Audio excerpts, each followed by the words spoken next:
네, 정의당 주간 정치 이슈. 오늘이 몇 회주죠? 그것도 헷갈리네. 4월 둘째 주. 4월 둘째 주. 야, 선거를 마치고 돌아와서 이 시즌을 하기로 했었는데 이 시즌인지 아니면 뭐 스페셜 방송인지는 모르겠습니다. 어쨌든 선거를 이기고 돌아와서 방송을 재개하게 되었습니다. 오래간만에 방송이니까요. 이제 뭐 간단히 인사도 하고 그렇게 시작하도록 하겠습니다. 저는 진행을 맡고 있는 고피디고요. 순서대로 인사해 주시죠. 네, 김종철 원내대표 비서실장입니다. 네, 반갑습니다. 정호진 대변인입니다. 그동안 긴 텀이 있었기 때문에 간략히라도 뭐 개인 어떤 신상의 뭐 변화 이런 게 없을까?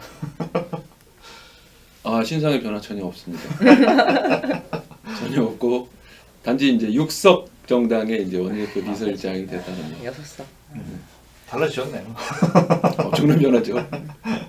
대변인 저희 차관 갔다 오시는 동안은 뭐 별로 없었나요? 창원에서 뭐 거의 한 달 가까이, 한 뭐 28일 정도 있었더라고요. 날짜 세보니까. 즐거웠습니다. 이겼으니까 뭘 바라겠습니까? 뭐 이번 방송은 사실 뭐 다른 중요한 이슈들이 많이 있었어요. 인사청문회 얘기도 있고 뭐 그렇긴 한데 사실 이 방송은 선거를 얘기를 안 할 수 없기 때문에 선거를 위한 방송으로 선거 이 막전 맞고 얘기를 해보면 좋을 것 같은데 뭐 일단은 뭐 김종철 시장님은 중앙에 계셨으니까 그래도 선거운동 뭐 간간히 와서 열심히 했죠. 한 네. 7일 정도 또 그러니까, 왔다 갔다 하면서 했죠. 네. 7일 정도면 뭐 오래 하신 거죠. 근데 사실 저는 그러니까 이게 선거 캠프였으면 그 전체판의 분위기를 전혀 모른다는 걸 저도 이번에 느꼈는데 저는 사실 이번에 한 15% 이길 줄 알았거든요. 그래서 이 중앙에서 봤을 때 이 선거의 이 흐름이 어땠었는지 뭐 간략하게 좀 소개 좀 해주시죠. 저는 사실은 근데 이 단일화 경험이 좀 있거든요. 네. 그러니까 제가 옆에서 본 단일화 경험도 있고 또 그때 느낀 게 많아서 그러니까 저는 옛날 진보신당 시절에 지금 우리 정의당에도 와 계신 우리 조승수 전 의원 지금 현재 2009년 노회찬 그 재단 사무총장 맡고 계신 조승수 전 의원이 울산 북구에서 단일화한 적이 있었는데 그때 단일화가 심지어 그때는 선거 앞두고 3일 수요일날 선거인데 맞아요. 일요일날 단일화를 했어요. 근데 단일화 하면은 이긴다는 게 한 20% 차이로 이길 거다라는 게 여론조사 결과였는데 실제 그 딱 단일화되고 한 이틀 동안 쫓아오는 게 보이더라고요, 한국당이. 그래서 이게 단일화 이슈라는 게 크긴 하지만 한번 단일화가 되면은 여전히 뭐 한국당이나 이런 데가 화력이 좋기 때문에 그 타겟을 딱 이제는 이제 어느 쪽으로 할까 딱 정해가지고 쫓아오는 속도가 굉장히 크다. 그래서 저는 단일화 하려면 좀 늦게 하는 게 오히려 낫다. 파급 효과가 있는 게 실제로 보면 2011년인가에 저기서 경남 김해에서 국민참여당과 민주당이 당시에 이제 단일화를 했는데 선거 전에 했거든요. 근데 그때도 단일화하면 뭐 이긴다 뭐 이런 얘기 한참 있었지만은 물론 후보가 누구냐도 중요하지만 선거 전에 단일화를 하니까 번선거 전. 한국당이 이제 타겟을 딱 당시 새누리당이 이제 국민참여당 후보로 단일화되니까 타겟을 딱 맞추는 거죠. 그러면은 그 단일화 이슈는 이제 사라지고 단일화의 어떤 이렇게 시너지는 사라지고 많이 줄어들고 이 타겟을 잡아서 하기 때문에 그때 그래서 어쨌든 그 국민참여당 후보가 이게 상당히 이렇게 어렵게 되고 그 큰 표차로 떨어진 걸로 제가 기억을 해요. 그래서 이번에도 솔직히 저는 단일화를 이왕할 거면 약간 늦게 하는 게 좋겠다. 뭐 이런 생각을 했었는데 막상 현장에서 가서 보니까 처음에 여론조사보다는 제가 느낀 감은 여러 얘기도 그렇고 생각보다 표차가 작을 것 같다 이런 생각을 많이 했죠. 그렇죠. 그러니까 이렇게 쭉 한번 복기를 제가 뭐 근데 전체는 아니었으니까 저도 근데 쭉 복기를 해보면 저는 일단은 굉장히 근소한 차이긴 하지만 후반에 당 내에서는 1% 내외로 판가름 날 거라고 판단을 했어요. 그렇죠. 그게 아마 일요일 요상간으로는 이거 1% 싸움이다. 그리고 투표율 싸움이다라는 거는 일단은 판단이 섰고 그 막판을 이틀을 그거에 충실하게 보냈던 것 같아요. 그래서 504표라는 표차였는데 근데 이제 전체적으로 시작부터 돌이켜 본 다음에 보면 죄송합니다. 저희가 일단은 그 단일화를 전제로 해가지고 선거를 진행한 건 아닙니다. 애초부터. 애초의 목표는 일단은 양강구도를 형성해야 된다. 양강구도를 형성해야지 단일화면 몸에 부수적인 게 다 풀린다라는 판단이 있었고, 그래서 가장 먼저 12월 4일 날 기자회견하고 후보가 정말 그때부터 이제 신발끈 동요에서 뛰었고, 첫 번째 분기점은 2월 20일일 거예요. 그 KBS 여론조사 결과가 양강구도로 나왔지 않습니까?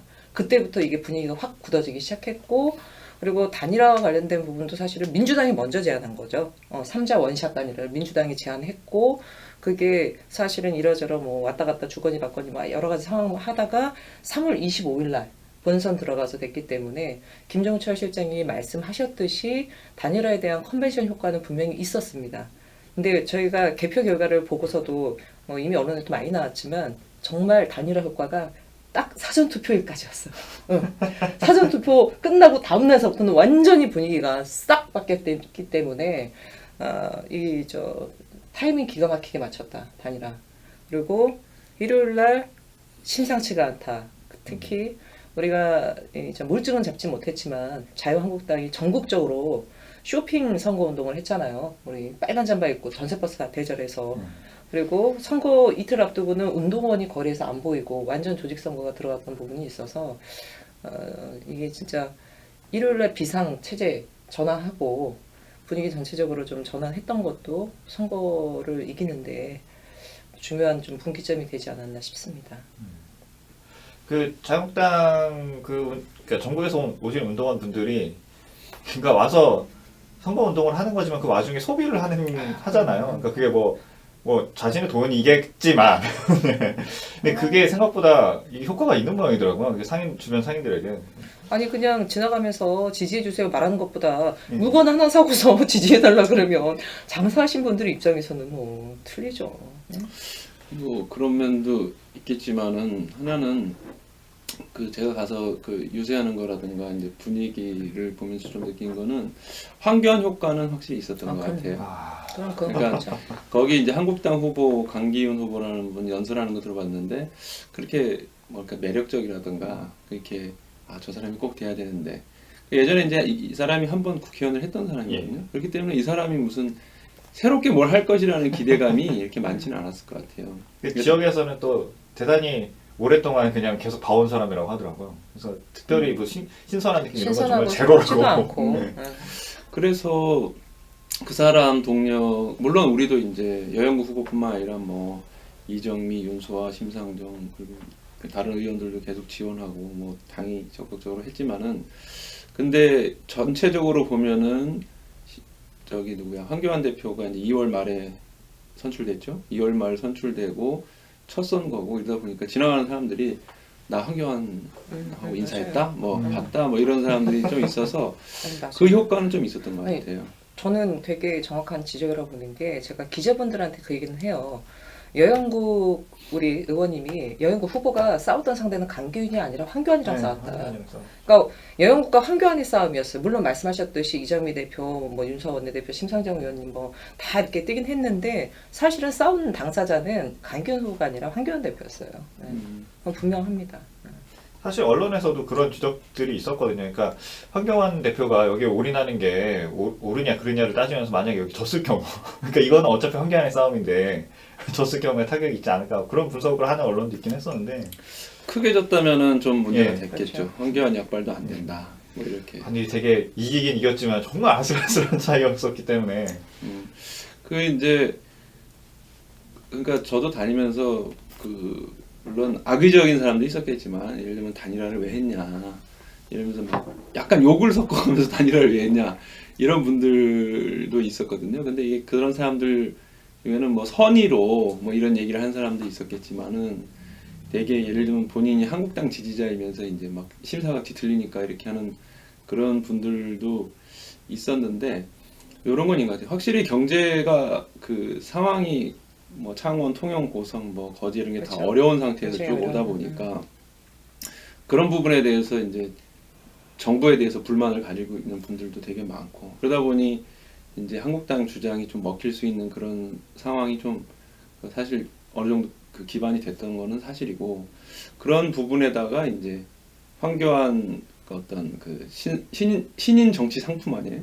이런 거에 대한 좀 호기심 이런 것 때문에 애초 여론조사보다 확실히 뭐랄까 선둔 한국당이 굉장히 쫓아오는 그런 배경이 됐던 것 같아요. 그런 것도 있었고 저는 그 나중에 진짜 이거는 기록을 한번 날짜별로 해서 해볼 텐데 재밌는 거는 선거운동이 공식 선거운동 돌입되고 나서 자유한국당 황교안 대표가 통영 고성 가서 그 양문석 더불어민주당 양문석 후보와 관련돼 가지고 전과 거기도 7범이더라고요. 전과 7범에 한 거라고는 노동운동밖에 없다. 언론노조 출신이니까 이런 걸 얘기를 했는데 저희한테는 바로 그 얘기가 안 왔어요.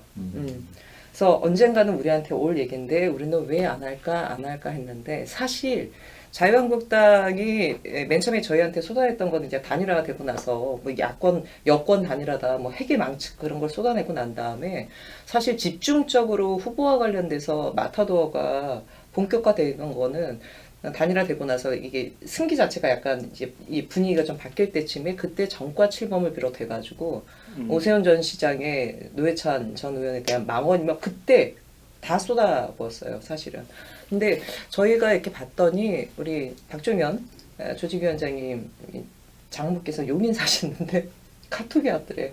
여영국 정과칠범이라고. 그 얘기 물어보는 사람이 그게 꽤 많았어요. 정말 제가 보기엔 그런 것 같아요. 우리가 이제 민주화 운동, 특히 네, 노동운동 관련돼서 모든 기록이 다 그것에도 불구하고 일반적인 국민들에게 있어서 정과칠범이라는 자체는 이게 좀 문제가 있는, 하자 있는 이 뭔가 이런 심리적인 뭔가를 퍼뜨리는 데는 엄청난 효과가 있는데 그게 처음에 만약에 퍼뜨렸으면 우리가 조기 그렇죠. 진압을 하죠. 조기 진압을 하는데 해명을 하면 되는 해명하는 거니까요. 거고 그거 가지고 우리 막 떠들면 되지. 다 노동운동 했고 막 우리 후보님 다 그거잖아요. 여영국 후보님. 근데 우리가 이거를 대응하기에 애매한 시점에 한 거다. 이런 판단이 들더라고요. 그러니까 그런 마타도어가 굉장했고 말씀하셨듯이 단일화와 관련돼서도 굉장히 부정적인 심지어 우리 선거운동 하시는 분들 앞에서 자유한국당과 모 당 운동원들이 막 난리를 쳐서 그런 일도 해프닝도 있었어요. 그 선거 뭐 한 일주일도 한 5일 남겨놓고 후보 그 여영국 의원님 그 카톡 메시지를 저한테도 보여주시더라고요. 그게 뭐냐면 그러니까 그 자유한국당 쪽 비선 라인에서 만든 거예요. 비공식 쪽에서 그래서 카톡으로 뿌리는 건데 정말 조잡한 이미지예요. 조잡한 이미지인데 그 되게 못 나온 사진을 찾아갖고 거기다가 그 여영국 전과 7번 깡패 스키 단순한 메시지 먹힌다니까. 써있는 것도 스키 깡패 스키 그리고 그 심상정 의원 그 밑에다가는 이렇게 빨갱이 뭐 어쩌고 이런 거 써놓고 그런 거를 막 돌리고 있더라고요. 참 대단해 진짜. 그때 이제 그 당시 여영 후보님 딱 보더니 웃으면서 이거 너무한 거 아니냐고 깡패 스키가 뭐냐. 그런 게 먹힌다니까요. 이거 한 번 더 보게 되잖아. 이게 뭐야 이러면서 웃기기도 하고. 그러니까 이게 저는 이제 컨텐츠를 만드는 이제 홍보 그쪽에 파트에 있었으니까 이게 잘 만든 컨텐츠만 먹히는 게 아니더라고요. 맞아요. 그러니까 이게 노이즈 마케팅이 왜 네. 먹히는데? 일부러 싸구려로 못 만들어 놓은 것들이 오히려 효과가 있는 경우들이 있는 거예요. 너무 자세하게 할 필요 없어.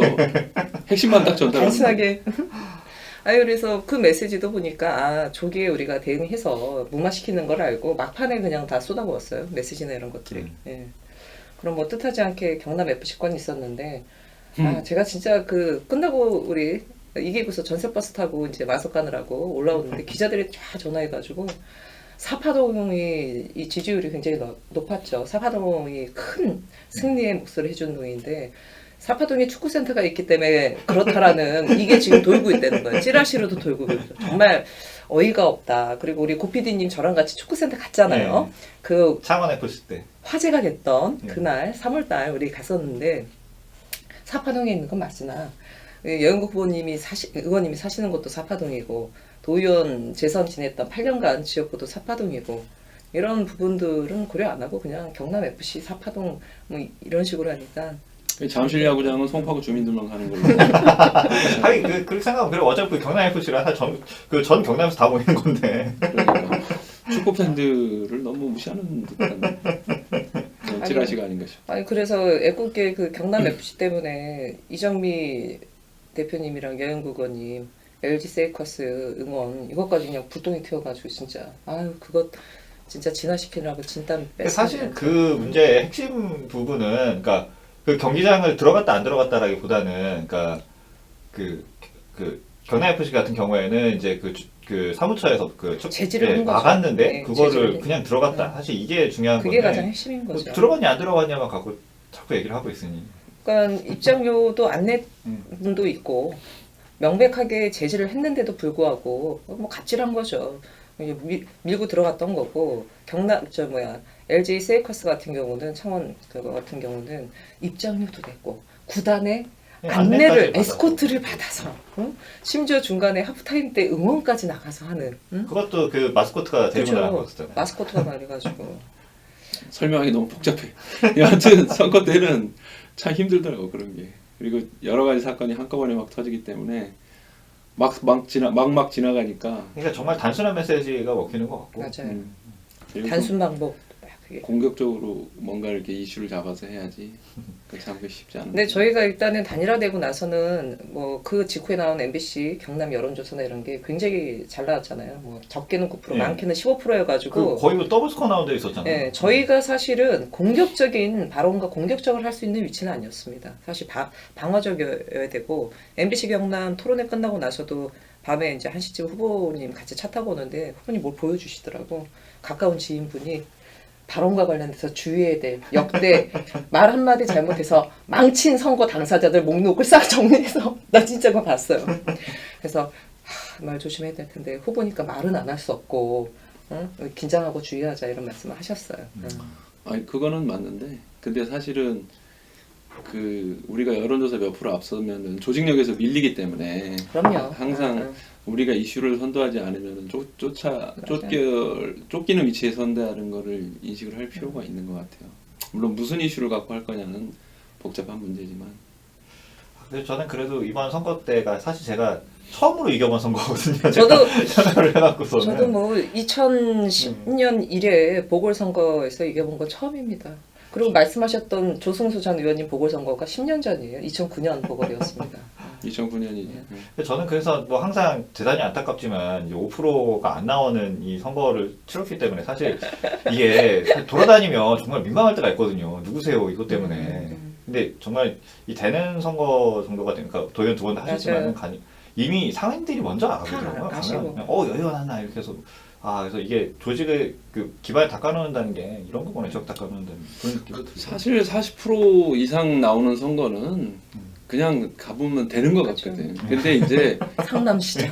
실제로 그것을 돼본 사람, 그렇게 많이 나왔는데도 떨어져 본 사람은 이 정도면 된다 안 된다라고 하는 것에 대해서 안심할 수 없고 그런 선거를 자주 치러봐야 그럼 구체적으로 어느 정도가 돼야 이기는 선거고 뭐 그런 것을 가늠해주는 지표가 뭐고 대응이 뭐고 이런 게 그렇죠. 경험이 쌓이겠죠.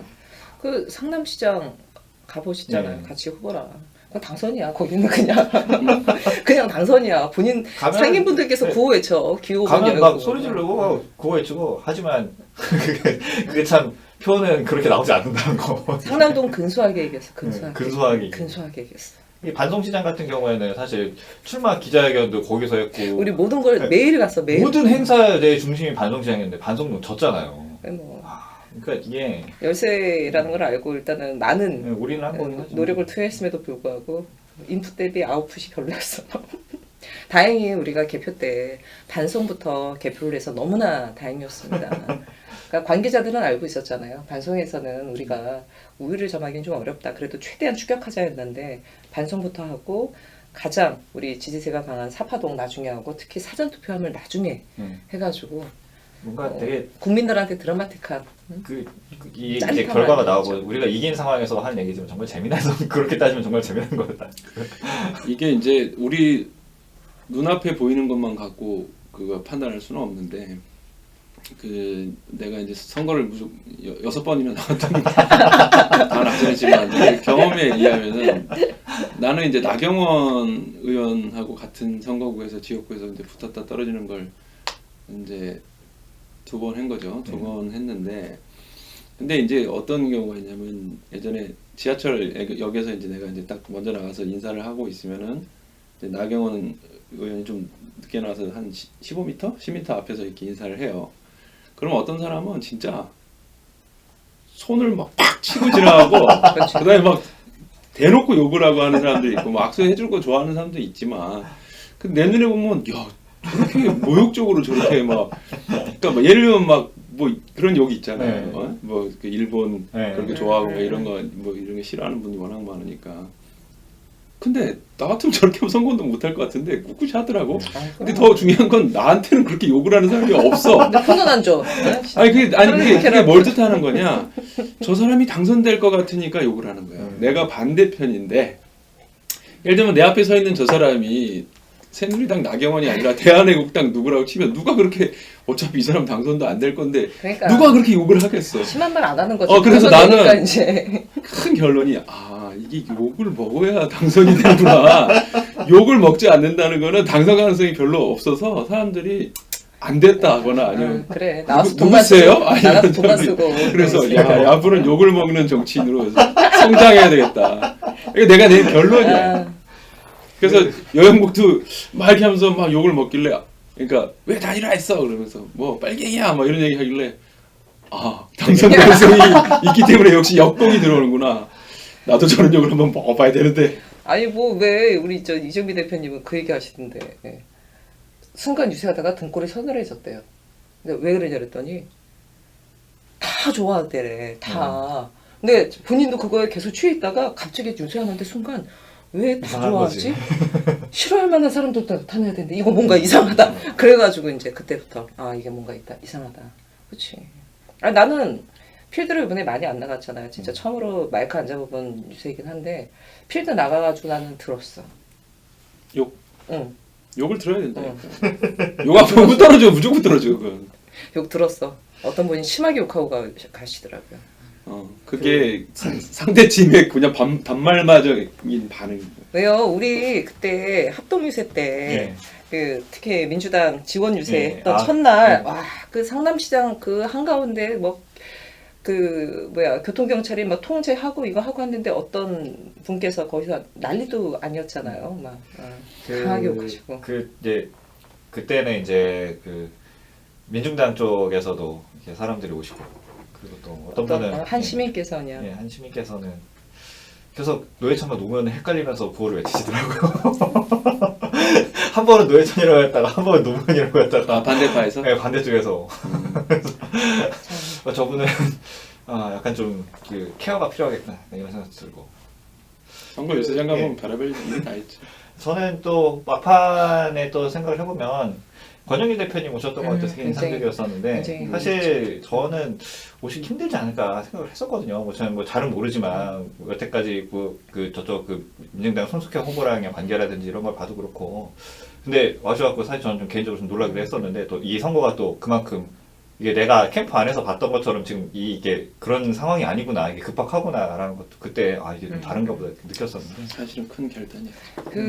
그날 사실 기자들한테 권영일 전 대표 지지선언 문자와 이런 거를 저희 뭐 007 작전도 아닌데 이게 왜냐면 뭐 다 아는 사실이니까 민중당 손석형 후보와의 관계도 굉장히 오랜 관계입니다. 여영구 후보와 거의 비슷한 이런 관계이기 때문에 쉽지 않은데 일단은 본인께서 큰 결심을 하고 일단은 가랭키로 지지선언키로 했는데 이게 자칫 언론에 미리 얘기 나가면 권영길 대표님 창원집 다 알아요. 민중당에 관계되시는 분들도 못 나온다. 집에서 한 발씩도 못 나온다.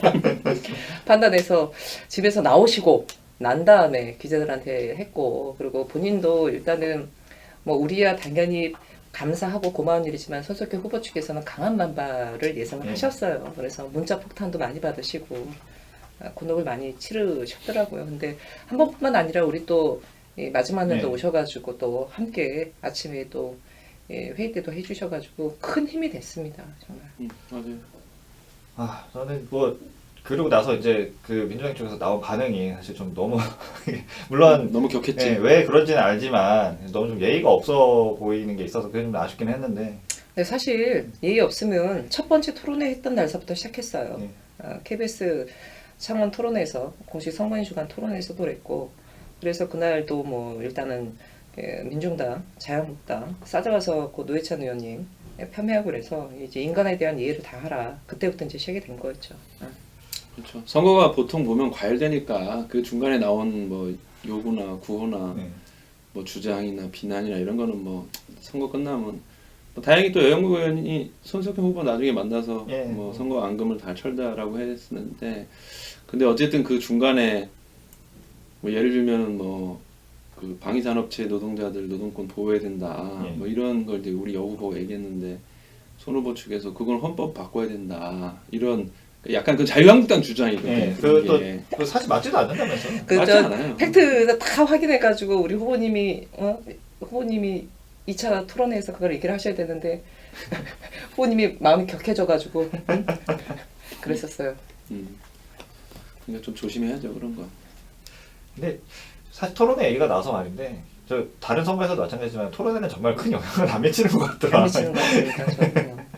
아 진짜 토론회를 보면 정말 너무너무 답답하게 말을 하는 이 후보들이 있었는데 이 큰 토론회 전이나 후나 큰 변동이 없고 이런 걸 보면 나는 대표적으로 2002년에 나는 이제 TV 토론 뭐 나가기도 자주 나가봤지만 유심히 보는데 저 사람이 어떤 이미지를 가지고 있을까. 근데 2002년 대선 앞두고 정몽준 후보가 이제 막 부각될 때 이제 그 월드컵 그걸 가지고 이제 대선 나오고 막 이럴 때인데 혼자 불러다 놓고 같이 토론하면 이게 뭐가 안 되니까 그냥만 이 차를 내가 볼 땐 토론 능력이 좀 떨어지는데 그냥만이 그 혼자 불러놓고 100분 토론인가 했어요. 내가 볼 때는 저건 토론이라고 할 수도 없어. 질문의 요지를 몰라. 그러니까 좋은 얘기. 제가 참 좋은 나라 만들겠습니다. 이런데 나는 솔직히 말하면 그때 저 사람 지지도 떨어질 거라 생각했는데 웬걸 막 5%가 6% 올랐어. 그 토론 보고. 그러니까 똑같은 얘기해도 사람들이 그냥 듣고 싶은 것만 듣는 거야. 그런 얘기 맞는 것 같아요. 정치는 종합예술인데 정치라는 게 말로서 하는 건 맞아요. 근데 비언어적인 측면이 이 맞아요. 선거, 정치인에게 주는 영향이 굉장히 많은 것 같아. 그냥 사실 토론회도 내용보다 태도가 어땠느냐가 사실 그렇죠. 더 그런 일단 게 그게 더 좌우하는 중요해요. 거고. 인상을 좌우하니까. 우리 여영국 의원이가 나 보고 내가 깜짝 놀라가지고 그 야, 이게 뭐예요? 종이를 넘기실 때 꼭 침을 발라서 이렇게 넘기시는 버릇이 있으셔갖고 그게 다 나와버렸어. 약간 지저분하네.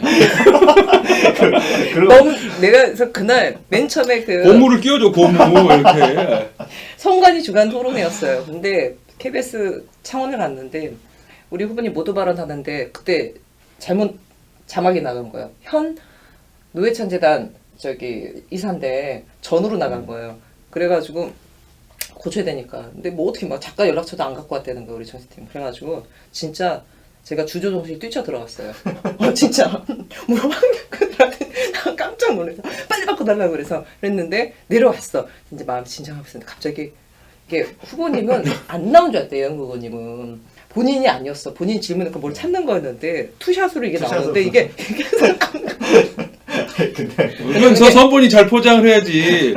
이게 그 용접공으로 시작해가지고 가손이 지문이 없어졌다. 맨들맨들. 종이를 못 넘긴다. 그래서 이게 참 가슴 아픈 일이다. 우리 그거를 3번인가 나왔어. 네, 3번. 그때 그 출마 기자회견 했을 때였나요? 방송시장에서도 카메라가 완전 다 몰려있는데도 그때 이렇게 그때도 한번 이렇게 해갖고 그래서 그 장면만 저희 그 홍보팀에서 그 장면만 누가 이렇게 시선을 딱 따갖고 보여줬는데 다들 뭐 드시는 줄 알았다. 그런 사건이 있었고. 그게 이제 뭐야 YTN에서도 그걸 또 따가지고 토론회 했다 하면 그 장면이 나오고 우리 경기도다 이문성 처장님이 또 그걸 보고. 근데 뭐 재밌는 일도 많았어요. 열나면 돼 다. 아 맞아. 그리고 제가 또 한 가지 되게 인상적이었던 게 후보님이 이렇게 돌아다니시다가 이제 노래 교실 이런 데 한번 찾아갔어요. 그 마을에 갔어요. 노래 잘하시네. 네. 그래서 마이크를 딱 잡았는데 한국 잘 뽑으시더라고요. 아니 진짜. 그러니까 난 따끈따끈한 소식 알아. 정치를 몇 년을 했는데. 나 따끈따끈한 소식 알아요. 우리 여영국 의원님 다음 주에 저희 뉴스공장 출연하거든. 수요일 날 우리 정의당 코너에. 근데 우리 담당하신 우리 이한샘 우리 또 부장님이 또 작가한테 노래 잘한다고 했는데 그래가지고 그날 노래 한 곡 할 수도 있어. 아니 김어준 공장장이 좀 이상한 노래 시키는 거 아니야? 로봇 여행국에서 이제 기자분들이 너무 안 웃는다고 표정 똑같다고 로봇이래. 나 속상해 죽겠어. 제가 그래서 가서 이제 처음으로 만들었었던 그 제 컨텐츠가 그 사진 찍은 걸로 슬라이드 영상을 만든 거였었는데 뭘로 할까 고민을 막 하다가 그 한참 사진을 찾다가 제가 물어봤어요. 웃는 사진이 없어요? 웃는 사진이 없어. 물어보니까 그때 이제 저보다 먼저 가 있던 김미선 부장이 웃는 사진 없다. 후보님 안 웃는다고. 그래서 그거에서 이제 제가 생각이 나갔고 후보가 웃는 사진이 없다. 이제 뭐 이렇게 이해는 가더라고요. 그러니까 싸워야 한 인생이었으니까. 그것도 그렇고 뭐 웃는 적이 없을 수는 없는데 이게 그런 사진을 찍으려면은 상당히 이게 탁 붙어가지고 네, 맞아요. 계속 계속 해줘야 돼. 찍어야 그리고 심지어 멀리서 찍어야 돼. 가까이서 찍으면 이게 어색해. 어색해. 왜냐면 찍는 걸 알고 있는데 네. 진정한 웃음이 나올 수가 없어. 그래서 약간 미치지 않으면 그렇게 힘든데. 그래서 제가 웃는 사진을 찍어야겠다 싶어갖고서는 바로 종일 팔로우 하면서 200mm 렌즈로 드르륵 하면서 그래도 없어요? 그래서 몇 장 몇 찾았어요. 장이죠, 그래서 몇 장. 그 슬라이드 영상에 이제 앞부분에 웃는 사진이 없다 이렇게 해서 살아왔던 거 보여주고 이제 앞으로는 여러분들과 많이 웃고 싶다 해서 웃는 사진 쫙 나가는 그 컨셉으로 슬라이드 영상을 만들었던 건데 나 TV 토론에서 그거 했잖아. 리허설 때. 그러면 후보님 보다가 그래서 억지로 웃는 거 있잖아. 그러니까 이게 뭐 안 웃으시지는 않아요. 그러니까 잘 웃으시는데 또 인간이 안 웃을 네. 수가 없지. 근데 이제 보통 이렇게 뭐 이렇게 연설을 하시거나 하면은 내용들이 다 웃을 수 있는 그렇죠. 내용들이 웃을 수 있는 내용은 아니고. 그런 내용들이 아니다 보니까 나오는 것 같아요. 근데 이 후보님이 뭐 발언하거나 특히 뭐 기자회견문 낭독할 때는 표정이 똑같아요. 그러니까 로봇이래. 그때는 약간 정말 약간 그 읽으면은 또 봐야 되니까 더 굳어지는 게 있고 그리고 후보님이 그러니까 여 의원님이 그 연설문을 써줘서 읽는 것보다 그냥 본인이 삘 받았을 때가 훨씬 잘하시더라고요. 잘하시고 제가 정말 이번에 딱 느꼈던 게 라디오 인터뷰가 굉장히 많았는데 굉장히 순발력이 좋으세요. 그리고 준비가 됐어. 굉장히 잘하세요. 그리고 또 자기 지역구 내용에 대해서는 특히 사전 투표했던 당일날 카메라 기자들이 엄청 많았어요. 투표소에. 그리고 투표하는 모습을 찍자마자 저 ENG 영상 기자들이 바로 들고 나와서 그냥 그 자리에서 완전 백브를 했는데 나도 거기서 백브할 거를 생각 못했는데 정말 너무나 능수능란하게 말씀 잘하시더라고요. 정말 잘하는구나. 준비가 되어 있다는 느낌이 딱 들고. 저 잠깐만 급한 전화 받아야 네. 되는데 죄송합니다. 당 대표님처럼. 예, 어떻게 하셨지? 뭐 그렇게 하고 나서 이제 저는 이 개표에 딱 들어가고 처음에 딱 땄을 때 이제 반성동이라고 이제 저희가 안 나오는 동네로부터 딱 안 나오는 동네부터 딴 거였는데 이제 열자마자 10% 차이가 나면서 시작을 한 거예요. 그래서 그게 이제 거의 뭐 1시간 넘게까지 차이가 유지가 됐으니까 이거 졌구나. 저는 그 생각이 들었었거든요. 근데 항상 이제 동별 차이가 있으니까 그 동별 차이에 따라서 예측을 하고 있어야 되는 거고 선거는 다 예측을 하고 있었고 그런데 이제 막판에 우리가 유리한 지역을 이제 개표한다는 건 다 알고 있었는데 조마조마한 건 사실이죠. 그래서 이제 우리 쪽이 사무실에서 이렇게 불안해하고 있으니까 그 이제 지역을 잘 알고 계시는 그 김순희 처장님이 그 강연원장 김순희 처장님 딱 들었을 때니 괜찮다고 이거 여기 어차피 안 돼. 여기는 원래 지는 데다. 그러니까 끝까지 가보면 이게 딱 이 차이면 뒤집을 수 있다. 그 얘기를 딱 정말 딱 그렇게 되더라고요. 그래서 이게 지역을 파악하고 있는 분은 확실히 보는 게 다르긴 하구나 생각이 들고. 그렇지. 서울이나 이런 데는 동 차이가 그렇게 크지 않으니까. 네. 근데 이제 지방 신문, 지역 신문 기자들은 보면은 동 차이를 항상 파악하고 있으니까 예. 그런 선거에서 이렇게 뒤집힐 수 있다라고 하는 거를 상당히 많이 알고 있더라고요. 그래서 저는 그걸 딱 보면서 이제 막판에 이제 캠프는 좀 먼저 소식을 알았잖아요. 이제 그 현장에서 집계를 한 거를 들었으니까 이거 재검표 들어가더라도 500표 이상으로 500표 정도는 이길 수 있다. 이게 딱 듣고 나서 이제 강김 2시간 동안 즐거웠냐. 이제 지역을 맛보거라. 거기도 알고 있었겠죠. 거기는 이랬을 거야 아마. 반송동 딱 하니까 왜 저거보다 더 이겨야 되는데 더 남아야 되는데. 사파종이 남았는데 어떡하나. 우리랑 다른 의미에서 그렇겠죠. 지옥을 맛보고 있었겠지. 그리고 막상 딱 사파동 거기 뭐죠? 사전투표 딱 네. 개함했는데 1000표짜로 졌다 그러니까 거의 나라 잃은 느낌이었겠지. 아마 두 후보는 네. 두 후보하고 선보는 완전히 천당과 지옥을 왔다 갔다 했지. 그리고 이제 딱 뒤집어졌을 때 이제 그때 다 TV를 보고 앞에 앉아 계셨지 않습니까? 이 대표들. 이정미 대표님 너무 눈물 흘리시더라고요. 그렇지.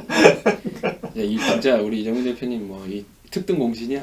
어쨌든 본인의 책임이지만은 본인이 책임으로 하기 때문에 공신이라는 그런 내용이 뭐하지만 어쨌든 특등 공신이죠. 되게 잘하셨어요. 그 현장에서 연설을 딱 하는데 황교안과 한국당에 대해서 가장 정확하게 예. 이렇게 얘기를 하는 연설을 하시더라고. 그래서 야, 내용도 준비도 많이 했고 우리 정책팀에서 잘 준비했구나. 특히 경남 경제가 어렵다 이런 거에 대해서 비판할 때 황교안 총리가 할 때 제일 어려웠는데 수치 딱딱딱 되면서 지금 와서 당신이 그런 말할 자격 되냐 이런 얘기할 때는 사람들이 끄덕끄덕 하더라고. 그 어떤 이 팩트로 준비가 되어 있었던. 그리고 그걸 잘 풀었어요. 네. 되게 잘 풀었어요. 그러니까 공격 지점들을 어느 정도 예상을 하고 이게 데뷔를 했다 이렇게 평가를 할 수도 있을 것 같더라고요. 그렇죠. 평소에 또 당대표로서 모두 발언 같은 거 하면서 그 이제 어떤 포인트를 잡아야 우리가 그 주장하는 바가 잘 전달될 거냐 이런 걸 많이 정치인으로서 트레이닝을 하셨기 때문에 그런 걸 다 잘 하시더라고. 그 뭐 또 한 가지 또 짚어보고 싶었던 거는 대한애국당인데 사실은 뭐 바른미래나 민중당도 있었지만은 그거보다 훨씬 더 표가 안 나왔었던 대한애국당이 저는 더 좀 눈에 들어왔었거든요. 왜 그러냐면 그들이 살아남는 방법 이런 거. 아 대단한 네. 그 공세였지. 막 차도 엄청 많이 왔잖아요. 네. 되게 인상적이라는 생각이 들더라고요. 저는 또 한 가지 놀랬던 게 이건 그러니까 전에 들은 얘기라서 정확한 건 아닌데, 그러니까 사실 대한애국당의 어떤 태극기 집회라든지 이런 거에 대해서 이 돈을 받고 나오는 것이 아니냐 이런 의심들이 많이 있잖아요. 그래서 이번 선거에서도 전국에서 오신 그 대한애국당 당원들이 있는데 그분들도 비슷한 거 아니었나라고 생각을 했는데 들리는 얘기 중에는 그런 얘기가 있었다는 거예요. 뭐 이거 며칠까지 며칠부터 하면 얼마를 준다 이런 얘기를 하니까 대한애국당 당원이 내가 그 돈 어떻게 받느냐. 그러니까 이게 결의에 차 있는 거야. 네, 그런 돈을 받기 위해 있는데 온 게 아니다. 그렇죠. 그래서 처음에는 정말 저런 말도 안 되는 그런 이념을 가진 당이 어떻게 존속이 가능한가 생각을 했는데 내가 볼 때 신념 집단화 된 것 같은데. 오히려 오래 갈 수도 있겠다는 생각도 들더라고 보니까. 그리고 아주 뭐 모든 개신교가 그런 건 아니지만 그 중에 아주 보수적인 그 기독교, 개신교 그 뭐 목사들이나 이런 사람들이 서포트를 많이 하더라고요. 옛날에 태극기 집회 가보면은 뭐 지난번에도 한번 얘기했지만 뭐 차에 원주 무슨 교구, 네. 뭐 저기 대전 무슨 교구 막 이런 데가 쫙 차가 있고 거기서 내려가지고 이제 그 집회를 하는 걸로 봐서는 역시 한국 최후의 이 보수 그 중에 이제 꼴보수의 이제 마지막 저수지는 아주 이렇게 보수적인 기독교 집단이 아닌가 싶어요. 그래서 이 대한애국당에서 가져간 이 700표가 사실은 되게 좀 중요하게 느껴지긴 했었는데 또 재밌었던 거는 그 대한애국당 진순정 후보가 사무실을 냈던 곳이 강기훈 후보 사무실 밑에 층 정도인데 그 건물이 강기훈 후보의 건물이라는 얘기가 있더라고요. 그래서 처음에 몰랐거나 아니면은 저기 뭐 잘 보이고 싶어서 나중에 단일화합시다. 네, 저도 단일화를 염두에 두고 이렇게 좀 여기다가 사무실을 해라 이렇게 했었던 것 같은데. 그럴 수도 있죠. 근데 그 진순정 후보의 그 선거 슬로건 중 하나가 비겁한 자유한국당을 심판하자 이거였었는데 어쨌든 그 목적을 이룬 걸로. 아니 그래서 심지어 우리 동작을 나경원 의원 지역구 저도 저 지역구이기도 하지만 거기에 이제 그저께인가 어저께인가 이수역에서 어저께인가 봐요. 이수역에서 이제 집회를 하는데 집회 주최자가 심판연대예요. 심판연대인데 할아버지들이 주로 와서 연설을 하시는 것 같더라고. 사진을 보니까 이게 보니까 그 대한애국당 계열 비슷한 입장의 그런 분들인데 뭐라 그러더라? 총알로 심판하지 않고 표로 심판하겠다. 뭐라도 judge by ballot, not by 뭐 뷰렛인가?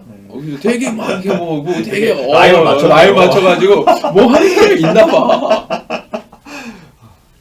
그게 그런 얘기들을 하더라고. 대한애국당이 지금 할아버지들만 모여 있는 거가 아니다. 그러니까 지금 하고 있는 이 방식이나 그런 것들이 예전에 운동권에서 했었던 방식들도 대단히 유사한 방식들도 있고 이번에 그 대한애국당 당가 들어오셨나요? 대한애국당 당가가 대단히 예전에 운동권 노래와 매우 유사한 그런 그 멜로디를 갖고 있어서 원래 이렇게 보통 운동가요가 이게 참전 가요잖아요. 네. 그래서 이게 이게 전투에 네. 나가기 전에. 누군가는 약간 그런데 경험을 갖고 있는 어떤 기획자가 있는 것 같긴 하다. 그런 말 하시는 분들도 있더라고요. 그럴 수도 있죠. 네. 그럴 수도 있고. 근데 노래는 가사 내가 열심히 들어봤는데 별로야. 뭐 자유민주주의를 수호하자 뭐 이런 것밖에 없어. 하려면은 이조국을 북한군에게 넘겨주지 않게 해서 싸웠던 자기들의 뭐 선조의 얘기를 낸다든가 뭐 이런 걸 해야지. 뭐 그냥 추상적인 얘기를 해서 에이 저거는 뭐 큰 감흥이 없겠다 싶더라고. 어쨌든 선거는 그렇게 끝이 나고 이제 영국 후보의 승리로 이렇게 영국 후보는 예. 참 교육위원회로 네, 그 국회 상임위원회가 정해졌고 원래는 이제 행정안전위원회로 가서 이제 특히 소방관 국가직 전환이나 이 처우 개선이나 이런 거를 우선적으로 하고 싶었는데 이게 우리 뜻대로 안 되잖아요. 그거 다 교섭단체가 미리 다 나누고 그 다음에 이제 우리가 가는 거여가지고. 또 이번에 또 영국 의원만이 아니라 정정식 의원도 있으니까. 그런데 뭐 교육위원회도 그 여영국 의원이 도의원 할 때 도의원 교육위원이 있어요. 예, 그래서 교육도 워낙 중요한 문제니까 잘하실 것 같아요. 그때 이제 그 교육에 있었기 때문에 그 홍준표와 그 밥그릇 아이들의 밥그릇을 빼앗은 홍준표 그렇지. 예, 그 무상급식 무상급식 이슈로 논쟁. 예, 그때. 근데 그때 얘기 들어보면은 영국 후보 영국 의원님이 그 당시에 솔직히 자존심도 많이 상했다고 하더라고요. 그거 막으려고 막 자유한국당 의원들 찾아가고 무릎 꿇고 막 이런 일도 있었다던데. 그러니까. 예. 사실은 도의원이 누구냐를 소민들이 알기가 쉽지 않잖아요. 도의원이 누군지 어떻게 알아요? 우리 뭐 아마 여기 저는 서울이지만 서울 시민 중에 서울시의원 유명한 분 아시는 분 혹시 정말 없을 거예요. 별로 없어요. 경기도에 경기도의원 유명한 사람 뭐 별로 없는데 여영국 의원은 하도 이 홍준표하고 잘 그 각을 세우고 논쟁하고 하니까 도민들이 그렇게 많이 안다는 거 아니에요. 그러니까 그건 참 대단한 것 같아요. 그래서 그 선거 유세 중에도 여영 후보를 지지하지 않더라도 여영 후보가 열심히 했던 사람이다라는 거에 대해서는 다 공감대를 갖고 있더라고요. 정치는 싸워야 돼. 불의에 맞서 싸워야 돼. 그래서 선거 중에도 그 다니다가 그런 말씀 하시는 분들이 많거든요. 그 국회의원 돼봐야 국회 가서 맨날 싸움질이나 하고 뭐 그걸 되겠냐 뭐 그런 식으로 비판하시는 분들이 있으면 그 여 의원님은 바로 싸움을 잘하시는 분을 보내서 제가 다 제압을 하겠다. 싸움을 잘하는 나를 보내달라. 내가 다 제압을 하겠다. 그리고 또 이 선거 중에 사실은 이 문제가 선거 끝나고 나서는 좀 전 중요하다고 생각을 하는데 공동교섭단체 문제인데 네. 사실 선거 중간에도 그때 여 후보님이 이제 어디 뭐 행사장이나 이런 데 가시면은 연설을 하실 때 꼭 빼놓지 않고 말씀을 하셨던 게 이제 내가 국회에 가게 되면은 그 국회 가장 진보적인 교섭단체가 구성이 가능하다. 이걸 말씀하셨었는데 이게 지금 뭐 우리의 의지와 전혀 상관없이 상당히 어려운 상황이 돼버렸는데. 그렇죠. 사실상 평화정의 의원 모임 이제 부활이라고 하는 부분에 대해서 평화당에서 그 거의 전원이 의견 일치가 되고 예. 뭐 약간의 반대가 있더라도 이걸 해야 된다는 어떤 그 힘이 더 커가지고 해야 되는데 현재는 좀 그럴 가능성이 좀 적어지고 있는 것 같습니다. 그 뭐 언론 보도를 다 보셨겠지만 뭐 박지원, 장병환 이런 핵심적인 분들도 탐탁지 않아 하고 있는 상태고 그리고 오늘 그러니까 금요일이죠. 오늘은 정동영 당대표도 바른미래당의 그 일부 그러니까 지금 내홍을 갖고 있는 일부에게 평화당하고 같이 힘 있는 어떤 그 당을 만들자 제3 호남권 제3지대 이런 거를 좀 얘기를 한 걸로 봐서는 우리가 구상하고 있었던 그 평화정의 의원 모임 시즌 2는 굉장히 좀 어려워진 느낌이고요. 근데 이제 이런 게 있어요. 그게 왜 그럴까? 우리가 상식적으로 생각하면은 교섭단체 되면 좋은 거 아니야? 힘도 생기고 막 이렇게 생각이 되는데 좀 국회에서 드는 느낌은 뭐냐면 이 현재 국회 선진화법 때문에 교섭단체가 갖고 있는 힘이 굉장히 중요한 힘이 있는데 근데 그 힘의 중요한 특징은 뭐냐면은 다른 교섭단체가 뭘 못하게 하는 힘이에요. 그러니까 뭐가 안 되게 하는 힘, 막을 수 있는 힘. 합의를 안 해주면 그걸 못해. 서로가 다 서로가 서로를 못하게 하는 힘은 갖고 있는데 내가 교섭단체니까 이걸 하겠다라고 해서 밀어붙일 수 있는 힘은 또 굉장히 약해요. 그게 그 딜레마더라고.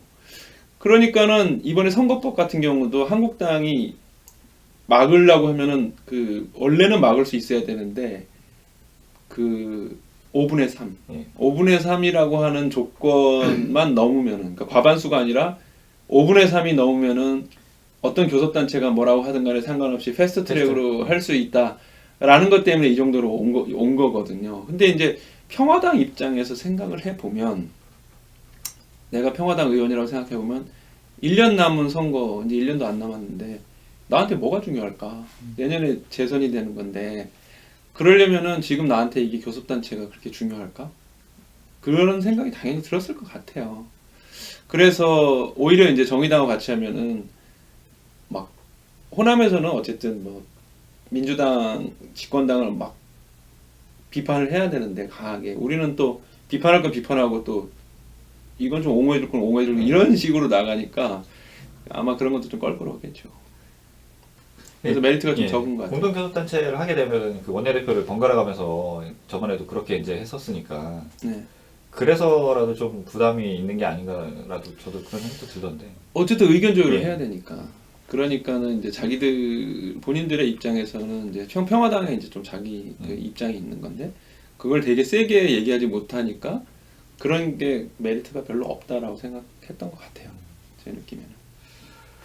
아, 그러면 우리는 이제 뭐 예전과 다름없는 독자 노선을 걸어가게 돼야 되는 거죠. 어쩔 수 없죠. 현재로서는 그걸 각오하고 해야 되는 거고. 그리고 뭐 독자 노선이라고 하는 게 여하튼 현재 뭐 지지도도 계속 뭐 바른미래당이 내홍을 겪는 그런 것도 있지만 계속 우리의 목소리를 차별화해서 계속 내가지고 정확하게 내가지고 다시 10% 이상으로 올려가면서 또 선거법 개정 이런 거 오늘 시간이 없어서 선거법 개정 상황은 좀 얘기를 잘 못할 것 같은데 네.